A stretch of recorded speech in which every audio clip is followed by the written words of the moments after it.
వృషభ రాశి వారికి ఈ వారం కాలం అనుకూలంగా ఉంది. స్థిరాస్తులకు సంబంధించిన వ్యవహారాలు, తల్లిదండ్రుల ఆరోగ్య విషయంలో కొన్ని జాగ్రత్తలు తీసుకోవాలి. మనం ఉన్న భూమిని ఎవరైనా కబ్జా చేయడం కావచ్చు, లేదా డబుల్ రిజిస్ట్రేషన్ అవ్వడం కానీ ఇటువంటి జరిగే అవకాశాలు ఉంది. వాటి విషయంలో జాగ్రత్తలు తీసుకోండి. అదేవిధంగా వివాహ సంబంధించిన వ్యవహారాలు కూడా సానుకూలపడతాయి. మంచి సంబంధం కుదురుతుంది.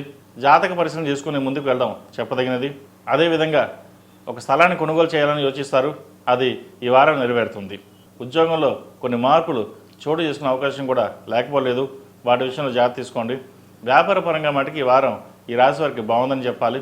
ఖర్చు అలాగే ఉన్నా కానీ అభివృద్ధి బాగుంటుంది. ఒక రూపాయి వస్తే రూపాయి ఖర్చు పెట్టడానికి మనం ఆలోచిస్తాం. కాబట్టి రూపాయి వస్తుంది కాబట్టి రూపాయి ఖర్చు అవుతుంది. సో అదేవిధంగా వ్యాపారం కూడా అభివృద్ధి బాగుంటుంది. మంచి లాభాలు పొందే వారంగా ఈ వారం చెప్పవచ్చు.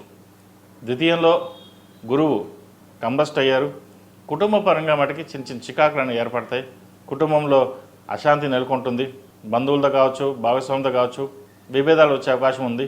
కాబట్టి వాటి విషయంలో ఎటువంటి సంకోచించకుండా, ఎటువంటి ఆలోచన లేకుండా సామరస్యంగా వెళ్ళండి. దాని ద్వారా మంచి ఫలితాలు ఉంటాయి. లేకపోతే అనవసరమైన వాటికి ప్రతి చిన్న విషయానికి చికాకు పడడం, మనోవేదన గురవడం అనేది ఏర్పడుతుంది. వాటి వల్ల ఆరోగ్యపరంగా ఇబ్బందులు ఏర్పడతాయి. ఇటువంటి విషయాలు జాగ్రత్త తీసుకోండి. కళారంగంలో ఉన్న వారికి, రాజకీయ నాయకులకి, వ్యాపారస్తులకు, ముఖ్యంగా చిరుధాన్య వ్యాపారస్తులకు ఈ వారం బాగుందని చెప్పచ్చు. రాజకీయ రంగంలో ఉన్న వారికి మంచి ఉన్నత పదవి వచ్చే అవకాశం గోచరిస్తుంది. ప్రభుత్వ సంస్థల్లో పనిచేస్తున్న ఉద్యోగస్తులకు ప్రమోషన్ కావచ్చు, ట్రాన్స్ఫర్ కావచ్చు అయ్యే అవకాశాలు గట్టిగా సూచిస్తున్నాయి. అదేవిధంగా ఈ రాశిలో జన్మించిన విద్యార్థులకు కాలం అనుకూలంగా ఉంది.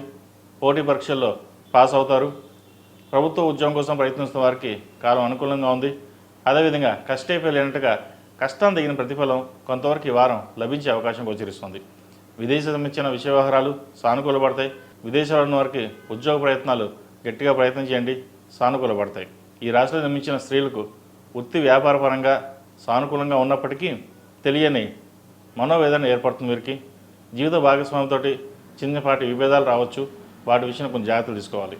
రాష్ట్రాధిపతి షష్టమాధిపతి అయిన శుక్రుడు జన్మరాశిలోనే ఉన్నారు. కొన్ని అనుకోని సంఘటనలు జరిగే అవకాశం కూడా లేకపోలేదు.